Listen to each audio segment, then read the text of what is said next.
Alright, salut tout le monde. Aujourd'hui, on rencontre Charles. Aujourd'hui, propriétaire de l'agence Let Me Talk, une agence quand même qui a su marquer sa place dans 6 régions différentes, plus de 200 clients, 20 millions en revenus. Wow! Parle-moi de ça un peu. C'est quoi exactement ta business? Ben écoute, dans le fond, nous, ce qu'on fait, c'est assez simple. Ben, c'est simple pour nous, mais en gros, on s'occupe de tout le processus d'acquisition client pour les entreprises de coaching high-ticket. OK. Puis on s'est un peu tassé dans tous les services aussi high-ticket. Fait que mettons, toi, tu vends des produits qui sont 3 jusqu'à 25, 50, 100 000 $. Nous, on va mettre en place des systèmes, des équipes, des pubs, tout ça pour pouvoir te générer des revenus de 100, 200, 300 000 $ par mois. OK. Même si tu pars de zéro, on met en place toute cette infrastructure-là pour toi, puis on la gère pour toi aussi. Chez nous. Maintenant, à la fin, on va signer. All right. Fait que dans le fond, comment ça a parti? Ça, c'est ça vraiment, je pense, la question. C'est que en tant qu'entrepreneur, tu as parti cette business-là. Est-ce que tu es tout seul? Est-ce que ça fait longtemps que tu pensais à ça? Comment ça a parti? Ben écoute, moi, ça fait longtemps que je suis dans le game, mais ça fait pas longtemps que ça marche vraiment bien. OK. Dans le fond, comment que c'est parti, c'est que moi, je me suis lancé, j'avais comme 15-16 ans. Là. OK. Puis je m'étais parti une petite agence de marketing. J'étais freelancer. Là. Okay. Je faisais de la pub. Puis je roulais ça pendant que j'étais au cégep. Puis en même temps, j'avais une job en vente. Okay? Fait que la vente, c'est dans mon sang. Je fais ça. Je vendais des montres, je vendais des manteaux de luxe. J'ai toujours vendu quelque chose. Okay. Ça a toujours été ça, un peu ma passion. Puis dans quoi j'étais bon. Puis pendant comme 3-4 ans, je roulais mon agence de marketing freelancer. Sans nécessairement que ça lève. J'avais pas les reins solides pour comme engager du monde puis bâtir de quoi d'énorme. Puis c'est après cette, mettons, 3-4e année-là à être freelancer solo que là, je me suis embarqué avec un premier partenaire. Puis on a toffé comme 6 à 12 mois ensemble. Puis là, on a embarqué un deuxième. Fait que là, on était rendu 3 partenaire dans business. Tu avais donné des parts de la compagnie. OK, parfait. Un qui était un gars vraiment de comptabilité puis hyper square. Puis l'autre qui était un gars plus de tech. Fait comme c'était funnels, intégration custom, système, tout le kit. Ça, c'était his bread and butter, basically. Puis, dans le fond, juillet 2021, on est en 2022, juillet 2021, on a racheté le premier partenaire. OK. Puis là, c'est juste... Pourquoi est-ce que vous avez pris la décision de faire ça comme move? Parce que tu sais, des fois... Choisir, quelque chose en affaires, c'est hyper important de bien choisir ses partners. Puis au final, après, on était les 3 ensemble pendant 1 an de temps, puis on a comme réalisé c'était pas un fit, on n'avait pas la même vision, on n'avait pas les mêmes valeurs, on n'avait pas la même façon d'opérer dans le business. Puis au final, ça marchait juste plus. Puis c'est ça qui est arrivé, c'est que dès qu'on l'a racheté en juillet 2021, la business a décollé. On est passé peut-être 8 employés à comme 25 aujourd'hui. On a quand même réussi pendant les années qu'on était les 3 ensemble à générer quand même un bon... On a fait un bon chiffre d'affaires. On avait monté, je pense, à comme 50, 60, 70 000 $ par mois en revenus pendant qu'on était les 3 ensemble. Mais tout a crash down, puis tout a planté. Là, quand on s'est fight un peu, puis on l'a racheté en juillet. Mais j'adore 2021. ce que tu mentionnes. De ce que tu partages, il y avait... vous étiez 3. Là, on a racheté un des actionnaires. Parce qu'il y avait une lacune, point de vue valeur peut-être, ou éthique de travail, ou du moins une lacune, on n'était pas tous sur la même page. Et tout d'un coup, on a fait le changement, puis là, ça a commencé à exploser à partir de là. 100%, c'est là qu'on a vu une croissance fulgurante. Là, on est passé de... Puis on est vraiment reparti à zéro, là, c'est ça l'affaire. C'est quand on l'a racheté, dans le fond, on a tout foutu à terre. On s'est dit, OK, on repart. Ça marche pas, on repart à zéro. Non, mais c'est ça, on repart à zéro, puis on s'est dit, OK, on est bon dans quoi? Puis on était comme en croissance. C'est tout le temps ça qu'on était bon. Fait qu'on va juste se brander comme une compagnie de croissance. On va juste aider les compagnies à avoir une croissance. Puis c'est là vraiment que...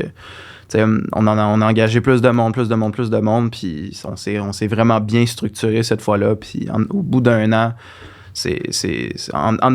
de juillet 2021 à juillet 2022, c'est là que comme ça a explosé. Ça a explosé rapidement aussi. Là. On s'en attendait même pas. Là. J'adore d'entendre ça. Puis tu sais, quand tu parles de restructuration, moi-même, avec l'équipe, les business qu'on roule en ce moment, je me rends compte que tu atteins un certain plateau après un certain moment où tu dois te repositionner, prendre des décisions des fois un petit peu plus stratégiques pour pouvoir justement atteindre un autre plateau. Puis après ça, tu montes à un autre plateau, puis après ça, on passe à la prochaine étape.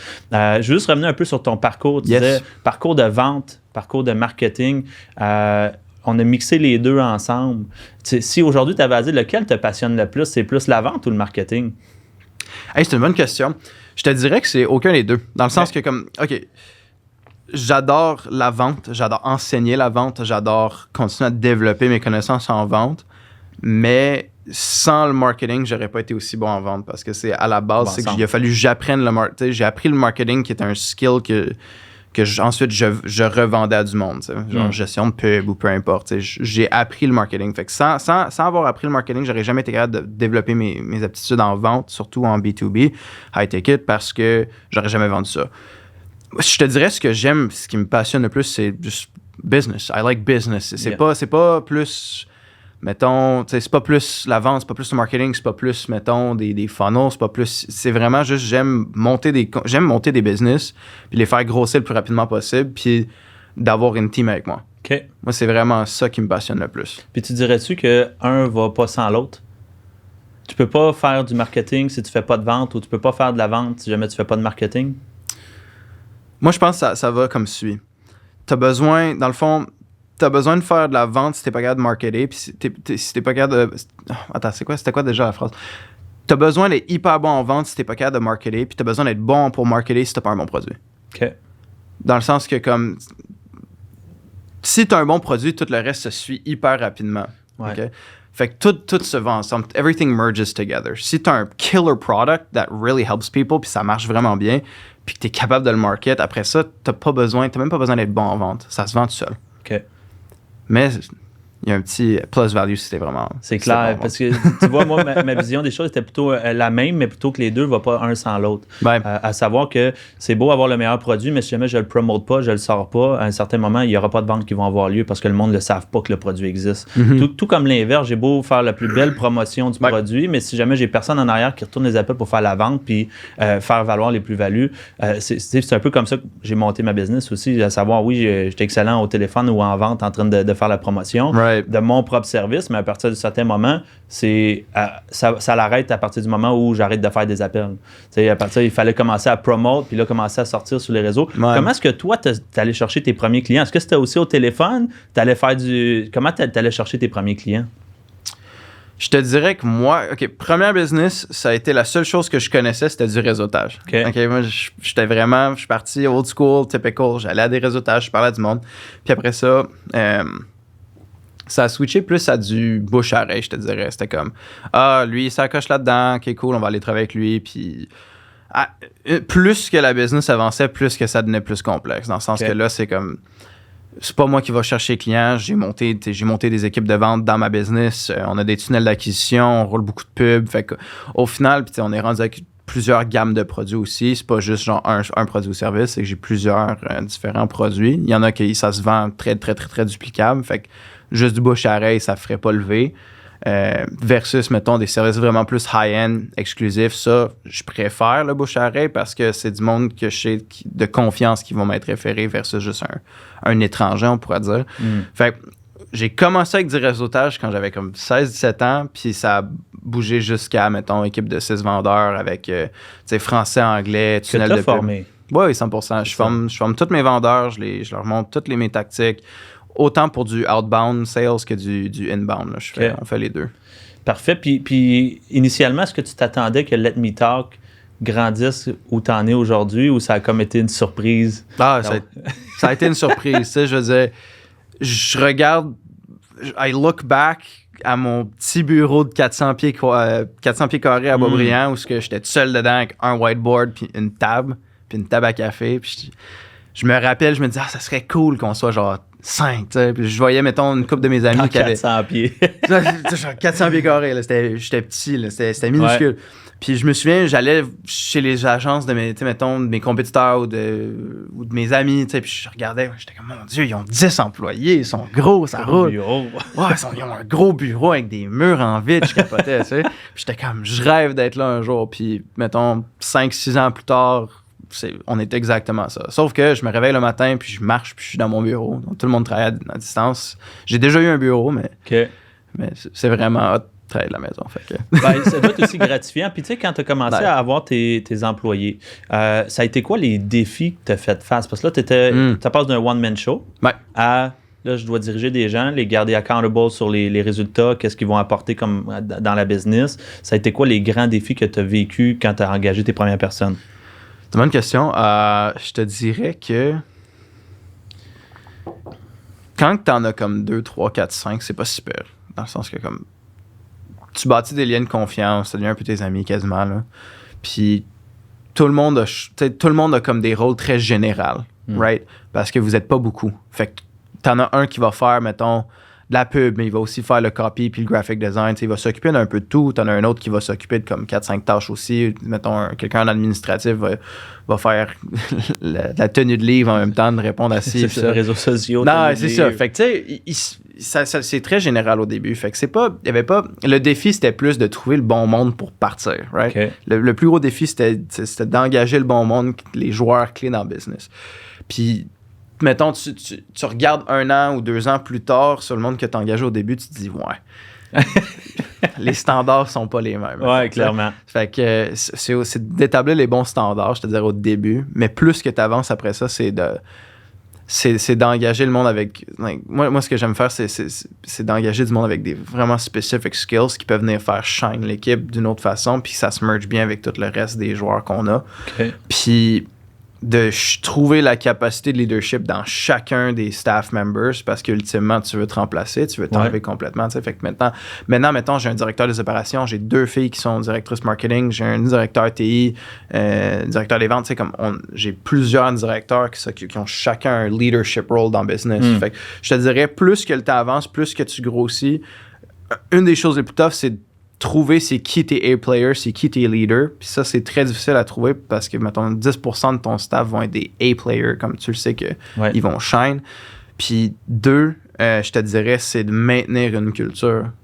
Nous, on a été, je sais pas pourquoi, là, honnêtement, moi, je vois rien de spécial. C'est un pizza party une fois de temps en temps, là, mais apparemment... c'est important pour l'équipe. Apparemment, le monde dit que notre culture d'entreprise est A1. Genre, tout le monde, puis il y a, mettons, des waiting lists pour venir travailler chez nous. Là, comme, quand on publie des stories, le monde sont comme, my God, est-ce que vous avez des disponibilités? Je veux travailler chez vous. Puis moi, je regarde ça, puis je suis comme, je suis pas tant spécial. Pour un set de pizza, c'est pas ça. Ouais, c'est ça. Comme, je trouve pas ça tant spécial, mais apparemment, le monde dit ça de nous, puis ça me fait chaud au cœur. Puis il y en a beaucoup qui ont de la misère à travailler leur culture d'entreprise. Ils sont comme, voyons, pourquoi est-ce que je suis pas capable de donner le monde? Ouais. Nous, on a. Ce qui est fou, c'est que tout notre staff, on est comme un mélange de culture, d'idées, puis de couleurs. Puis c'est comme. Tout le monde est tellement différent les uns des autres, and yet, tout se merge parfaitement ensemble. J'ai jamais vu ça nulle part ailleurs. Fait que c'est de créer je vous donne pas vraiment un bon conseil, mais il faut créer ça. Définitivement. Ben écoute, ça fait partie d'un des challenges que moi j'ai vécu quand j'ai commencé à monter mon équipe, parce qu'au début j'étais un peu la même chose, one-man show, je fais du courtage, puis en tant que courtier tu fais de la vente, tu vas faire l'admin, le marketing, tu as comme 15 chapeaux, tu es spécialisé dans rien au bout de la ligne. On a commencé à mettre du monde en place pour avoir ces résultats-là, puis c'était de bâtir une culture d'équipe. On savait. Je pense que tu vois beaucoup d'entreprises, tu fais affaire, puis ta job, c'est de les faire grandir. Fait que tu vois différents domaines. Puis d'avoir un domaine où tu dois coacher du monde qui sont travailleurs autonomes ou un domaine où c'est des employés, c'est une stratégie complètement différente. Tu sais, comme moi, je suis dans une business où c'est des travailleurs autonomes que je dois bâtir une culture d'équipe, puis les faire grandir, puis les faire performer. Mais en même temps, ils ne travaillent pas pour moi. Non. Fait que je dois les garder accountable pour les résultats qu'ils vont avoir, mais en même temps, ils ne doivent rien. Ouais. Fait que c'est une culture d'équipe qui est pas mal plus dure à créer que juste un set de pizza. Mais Tu sais, on fait des 5 à 7, on fait des events à tous les trimestres, il y a des célébrations, on célèbre les résultats. Quelqu'un qui aurait à bâtir une business, que ce soit plus de produits, de marketing ou que ce soit une business de travail autonome comme que moi j'ai, ce serait quoi ton meilleur conseil que tu lui donnerais pour bâtir une culture d'équipe? Pour bâtir une culture d'équipe, je te dirais, puis je vais juste aller avec mes philosophies personnelles qui sont, je les ai jamais vraiment écrites. C'est ça qu'on va entendre. Du crunchy, man. Je te dirais, là, écoute... c'est même pas une philosophie, mais c'est juste, j'ai toujours agi avec énormément d'empathie avec ma team. Dans le sens que comme... Puis j'en parlais avec mon graphic designer, en plus il y a comme 2-3 semaines. il me disait, à mon ancien job, dans une autre agence, ce qui me faisait le plus chier, c'est que mon boss, il me sniffait le cou, tu sais, puis il était derrière moi, puis il me poussait dans le cul pour que je fasse des graphics. Ça me mettait de la pression, j'étais pas à l'aise. Puis il micromanageait ce que je faisais. Mais le gars, il était pas graphic designer. Ce que j'adore faire avec ma team, c'est que je leur donne énormément de confiance puis d'autonomie. Ce que beaucoup de monde font pas, apparemment, dans d'autres business, puis ça me surprend, tu sais. Tu t'engages un graphic designer puis tu vas venir le micromanage, ça me fait aucun sens. Ouais. Tu laisses-le créer. Fait que ce que je fais, c'est qu'avec chacun de mes staff members, je leur donne une confiance aveugle, je leur donne une autonomie aveugle, puis je leur dis, fais ce que tu as à faire tant que tu arrives au résultat qu'on a de besoin. Okay. That's it. Fait que moi, mon rôle en tant que leader, c'est pas de venir m'assurer que tout soit fait à la minute près. Moi, mon rôle, c'est je leur dis, voici la ligne directrice de où ce qu'il faut s'enligner, voici la vision, voici ce qu'on veut au final. Maintenant, assure-toi qu'on se rende là avec tes habiletés, tes skills, tes capacités, puis je te donne carte blanche, je te fais 100% confiance, puis je vais pas venir te faire chier. Puis je les mets dans un environnement où ils peuvent prendre l'initiative, prendre le lead. Puis, ultimement, ce qui arrive, c'est qu'ils se développent plus rapidement. Ils se développent aussi... Tu sais, ils sont capables de essayer des affaires, même s'ils vont se planter ou whatever, ils peuvent essayer des trucs. Tu leur donnes la latitude de pouvoir faire des erreurs. 100%. Tu sais, fait comme... Si mon number one conseil là, à donner aux gens, tu sais, quand ils engagent puis quand ils veulent bien l'idée, c'est juste... donner le plus de confiance puis d'autonomie possible à leur staff. Des fois, il y en a qui ont de la misère à le faire parce que comme ils n'ont jamais fait ça avant, puis des fois, tu te dis, mon Dieu, mais qu'est-ce qui arrive si... Well, shit happens. Si jamais il y a un problème qui arrive, ça arrive, puis tu le règles, puis that's it. Ouais. Je trouve que le monde ne donne pas assez d'autonomie puis de place à leur staff pour prendre des décisions avec eux autres. J'implique énormément ma team dans le processus décisionnel de l'entreprise. OK. Puis il y en a beaucoup qui font pas ça. Moi, c'est comme... J'essaie vraiment d'inclure tout le temps tout le monde. Tout le temps. Je vais leur arriver avec une idée, je vais leur dire, vous en pensez quoi? C'est quelque chose qu'on devrait faire, oui ou non? Parce qu'au final, ils sont sur les front lines beaucoup plus que moi. Moi, je suis comme vraiment plus reculé maintenant. Je travaille vraiment plus sur la business et non dedans. Eux, ils travaillent dedans. Fait qu'ils sont capables de me donner ce feedback-là que je suis pas capable d'avoir. Fait que t'es très à l'écoute. Ouais, vraiment. OK. Vraiment. J'essaie, tu sais... Surtout quand tu sais, on n'est pas 200 000, là, on est comme 25. Là, fait que je suis capable, c'est super important pour moi d'aller chercher chaque feedback de chaque personne. Puis après ça, je suis capable vraiment de venir modifier comment que j'agis à l'intérieur de ma business avec tout le monde, puis comment qu'on structure. Puis au final, ça nous permet d'avancer beaucoup plus rapidement. Puis comment fais-tu pour cadrer le tir quand vous n'êtes pas sur les chiffres, justement? Parce que j'imagine que vous avez des deadlines, vous avez quand même des objectifs que vous voulez atteindre, parce que ça prend un certain rendement nécessaire pour vous permettre de grandir, puis il faut le regarder à tous les jours, savoir où on en est. Comment tu fais quand tu vois que ton équipe n'est pas sur la bonne ligne pour les recentrer vers l'objectif principal puis les ramener où on doit aller? 2 mots. Transparence radicale. OK. C'est une philosophie on dirait que tu as déjà pensé à celle-là. Radical Transparency. Non, mais c'est une philosophie de Ray Dalio que j'ai déjà lu dans son livre Principles. Puis quand j'ai lu ça, j'étais comme, my God, that's it. Je mets ça en application immédiatement dans ma business. Puis dans le fond, ce que ça veut dire, c'est que, mettons, toi, tu es un de mon staff member. Tu peux me critiquer, me juger. Tu peux être contre tout ce que je vais faire. Par contre, j'ai le droit de faire la même chose de mon côté. Puis le but de cette transparence radicale-là, c'est de faire en sorte que on prenne rien personnel. C'est tout le temps dans le but de grandir, de s'améliorer, puis d'apprendre. Puis au final, si moi, je viens critiquer ton travail, whatever, c'est une approche pour que... It's constructive criticism. C'est pas pour te rabaisser, c'est plus... Non, exact. Puis on agit avec cette openness puis cette transparence-là. OK. Fait quand ça va pas, quand on n'atteint pas ce qu'on veut, je leur dis, ça, c'est pas bon, ça, c'est pas bon. Puis si, mettons, je vois qu'ils ont produit du travail qui est vraiment moins bon que normalement, mais je leur demande, pourquoi vous avez... Ton travail est là, normalement, pourquoi t'as pas réussi à faire le même type de travail que t'as fait? Fait que je leur pose la question. Parce que j'ai le droit de leur call-out, parce qu'on s'est dit, au début, transparence radicale. Tu vas tout me dire, moi, je vais tout te dire. Okay. Je vais être 100% honnête avec vous autres, puis vous allez l'être avec moi aussi. Fait que moi, ça me permet d'avoir du feedback en tant que leader, puis eux sont capables de bien prendre les critiques quand il y a quelque chose qui va pas bien. C'est définitivement, je pense, une pierre angulaire dans une équipe, de juste être transparent avec eux autres, que ce soit même avec tes clients, tu sais, quand ça marche pas, de leur donner leur juste, de dire, voici pourquoi ça marche pas, parce qu'il y a ça, il y a ça, il y a ça, puis à partir de là, on se repositionne. Comment tu veux bâtir une confiance à long terme si t'es pas capable de donner leur juste? 100%. Avec ton équipe que tu montes, avec tes clients, tu sais, dans le domaine dans lequel tu je suis certain que tu vas avoir aussi du upsell, downsell, tu sais, je veux dire, tu vas avoir un client qui vient te voir pour un produit, tu vas le rediriger vers un produit supérieur, mais si jamais il n'y a pas de confiance qui est là initialement, oublie ça, là. Tu pourras pas leur racheter, là. Ben, c'est ça. Mais non, puis même avec les clients aussi, c'est super important, là. Des fois, ils nous arrivent avec des idées, puis no offense, des fois, ils nous arrivent avec des idées, puis ça fait pas de sens. Je fais pas de sens ton affaire, là, ça marche pas. Là, je sors toutes les failles du projet, puis ils sont comme ouais, c'est pour ça que t'es là, puis je suis comme ben oui. C'est pour ça qu'ils te payent aussi. Ben oui. Puis c'est quoi ta vision de Let Me Talk? Mettons, tu vois ça. Est-ce que si je te demande 5 ans, c'est-tu trop loin ou. Ben non, on est dans 10 ans, on est dans le game des 100 ans. Là. Parfait. Dis-moi ta vision de Let Me Talk. Ultimement, là, écoute, j'ai le goût qu'on soit capable de faire lever tous les business. Tu sais, les business savent que quand ils viennent chez nous, ils lèvent, peu importe. Okay. C'est garanti. Puis d'ailleurs, on le garantit, les résultats chez nos clients. Mais j'ai le goût que ça devienne plus que juste ça, dans le sens que comme cool, on a une firme marketing, là, on a une firme aussi de consultation / formation, fait que quand le monde ne veut pas nos services, ils peuvent aussi se faire former par nous puis notre équipe pour faire lever leur business. Fait que j'ai déjà ces 2 volets de couvert. La troisième, c'est que j'aimerais ça commencer à acquérir des compagnies qui veulent passer, mettons, je sais pas moi, 7 à 8 chiffres. Toi, tu les achèterais? J'achèterais une, comment tu dis ça en français, là? Minority stake. Tu achèterais des parts minimes dans l'entreprise? Oui, j'achèterais des parts minimes dans l'entreprise, puis il y aurait le droit de notre temps, puis de notre implication, puis de notre équipe pour les scaler, mettons, de 7 à 8 chiffres ou whatever. Puis j'aimerais ça commencer à avoir un portfolio de compagnie. Fait que sur 5 à 10 ans, c'est plus... J'essaie de voir comment est-ce que je peux dupliquer mon impact fois 1 million. Puis c'est pas juste en offrant un service. Là, former le monde, ça me permet d'avoir accès à encore plus de monde. Fait que ça duplique l'impact qu'on a. Mais ensuite, si je suis capable d'acheter plusieurs autres compagnies, puis que c'est juste là, on a un portfolio de compagnies qui sont dans différentes industries, ben ça nous permet de toucher à tellement plus de trucs.